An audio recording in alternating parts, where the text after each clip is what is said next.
Dans cet épisode, aujourd'hui, j'avais envie de te partager un truc hyper important. Ça a été vraiment un déclic pour enclencher des changements dans ma vie. Et peut-être ça va être difficile à entendre, mais je pense que c'est le moment, en tout cas, de te le partager et que tu en fasses quelque chose surtout. Il y a quelques années, je vivais vraiment une période très difficile dans ma vie. J'étais en burn-out émotionnel. Ça s'est manifesté par des crises d'angoisse au quotidien. Et ouais, c'était vraiment très difficile à gérer. Et venaient se rajouter aussi d'autres problématiques. Et j'avais cette tendance, en fait, à me plaindre tout le temps. Je pouvais me plaindre de la vie en général, de mon travail, des autres, de mes enfants, de mon conjoint. Peu importe, j'étais vraiment dans cette plainte quotidienne. Et un jour, mon conjoint m'a dit quelque chose que j'avais pas envie d'entendre, sûrement. Mais par contre, cette phrase, elle a tout changé. Et j'étais vraiment dans ce schéma où tout m'arrivait à moi. Pourquoi moi? Pas les, pourquoi pas les autres? Pourquoi c'est toujours moi qui ai ces problèmes? Pourquoi j'arrive pas à me débarrasser de ces angoisses alors que je fais tout, je fais des actions, je vais voir des thérapeutes et pourtant j'ai toujours des problèmes, ça va pas. Et en fait, je m'en rendais tellement pas compte, mais c'était devenu naturel chez moi d'être dans cette plainte continuelle. Et en fait, se plaindre de cette façon, pour moi, ça a été ma façon de communiquer. Et un jour, donc, mon conjoint, comme je disais précédemment, je cite, m'a dit arrête de te plaindre et sors-toi les doigts du cul. Et j'avouerai que sur le moment, ça m'a bien piqué. J'étais en colère, mais pas contre lui, j'étais en colère contre moi parce que je me dis, ouais, en fait, il a carrément raison. Et ce que j'ai remarqué aussi, c'est que surtout quand on est dans ce type de schéma, on ne veut pas, surtout pas entendre des choses comme ça. Au contraire, on veut se plaindre encore un peu plus, et puis on veut être écouté, on veut être reconnu dans cette plainte, on veut être aimé par rapport à ça.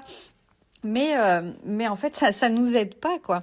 Et il avait totalement raison par rapport à cette phrase. Et c'est vrai que ça a commencé à me titiller. Il s'est passé quelque chose après. Bah, en fait, j'ai commencé à m'observer dans mon quotidien, à écouter ce que je me disais.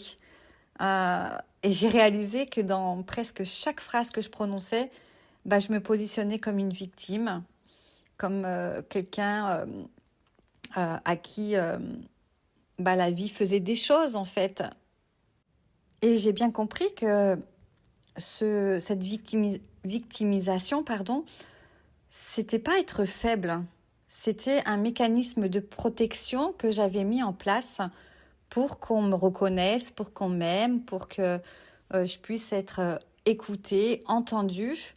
Et tant que c'est la faute des autres, de la vie, des circonstances, de la société, en fait, on n'a rien à changer. On est en sécurité dans notre mécanisme, en fait. Et le cerveau, il préfère cette douleur connue plutôt qu'à l'inconnu. Mais le problème, c'est qu'en fait, ce schéma, il m'a coûté quelque chose d'énorme. C'est qu'il m'empêchait d'agir, c'est qu'il m'empêchait de prendre des décisions pour moi et qui me retirait en fait mon pouvoir carrément, quoi. Et à chaque fois que je disais, c'est à cause d'eux, ou je peux pas parce que c'est compliqué, tu vois, moi, ça va pas dans ma vie parce que j'ai ça comme problème ou ça comme problème. En fait, là, on est carrément hors du jeu. Et ce qui m'a le plus frappé en m'observant, c'est que en fait, je m'en rendais même pas compte que j'ai mis en place ce mécanisme pendant des années. Et c'est que à partir de ce moment-là, cette phrase piquante de mon conjoint, où j'ai commencé à me dire ah oui, effectivement.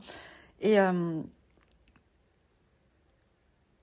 et cette victimisation, en fait, c'est pas toujours des phrases pourquoi moi, en fait. Il y a vraiment des toutes petites phrases, des micro-phrases qu'on peut se répéter comme j'ai pas le choix, c'est compliqué pour moi. Les autres, ils ont pas de problème, ou les autres, ils ont de la chance, pour eux, ça marche toujours. moi, ma situation, elle est différente. J'ai vécu ça quand j'étais enfant. J'ai eu ce type de trauma. J'ai eu j'ai eu ce papa. J'ai eu cette maman. Et voilà, c'est vraiment toutes ces petites phrases, en fait. Et on se rend même pas compte, mais on les dit à plusieurs reprises dans la journée, quoi. Et ce qui est marrant, en fait, c'est que la vie, elle vient confirmer, en fait, qu'on est une victime. Elle vient nous apporter des circonstances extérieures, des expériences ou des personnes, des relations, des jobs, des choses comme ça, qui viennent justement confirmer qu'on est toujours dans cette victime, en fait. Alors, concrètement, qu'est-ce que j'ai fait? Et j'ai commencé à m'observer dans mon quotidien. Par exemple, quand je recevais un message d'une amie qui me disait Salut, alors comment ça va?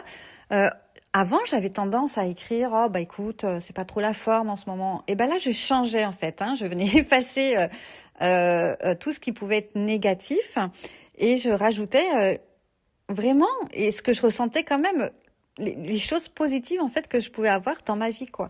Et ne pas rentrer dans ce jeu de la victimisation. Et petit à petit, voilà, j'ai commencé à changer mes pensées par rapport à ça.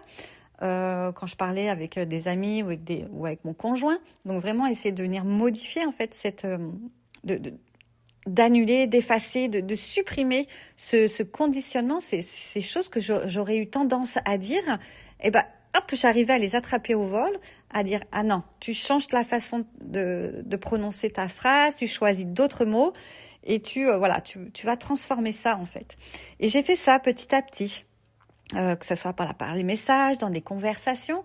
Et vraiment, j'ai senti un déclic, un élan en fait, ou quelque chose, une nouvelle énergie plus positive qui entrait dans ma vie. Parce que en fait, j'ai changé le chemin neuronal en tout cas de ce comportement et petit à petit je dis pas que c'est facile et je dis pas que ça se fait comme ça du jour au lendemain mais petit à petit c'est venu modifier ma façon de faire habituelle donc ça rejoint un peu une vidéo que j'ai fait justement sur le changement, les habitudes et venir déconstruire et enlever cette puissance, cette force à ce chemin neuronal qui prenait toute la place et qui m'empêchait de me réaliser.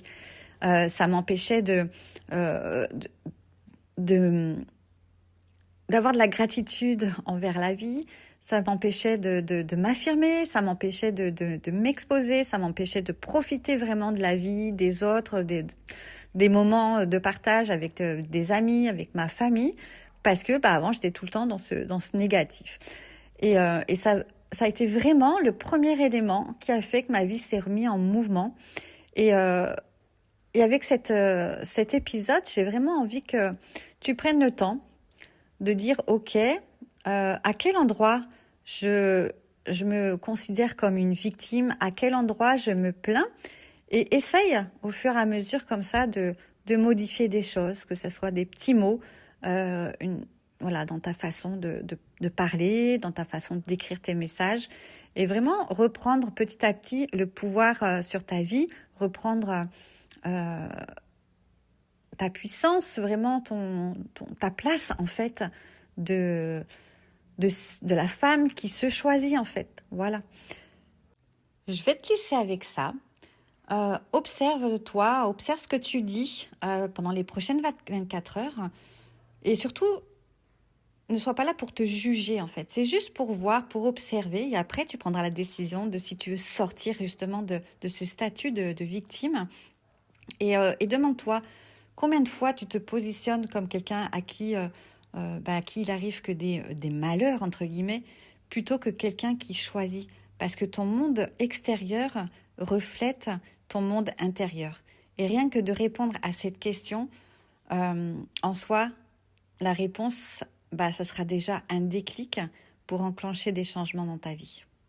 Et si tu te sens prête pour aller plus loin, pour aller te découvrir davantage, comprendre tes fonctionnements, comprendre tes blocages et venir libérer tout ça, tu pourras retrouver les liens de tous mes accompagnements et offres dans le descriptif de cette vidéo. et avec plaisir pour échanger avec toi. Mets un petit j'aime, un petit commentaire pour savoir un peu si ça résonne avec toi, si tu te sens concerné. Et puis on se retrouve dans une prochaine vidéo ou audio. Je te souhaite une très belle journée et je te dis à très bientôt.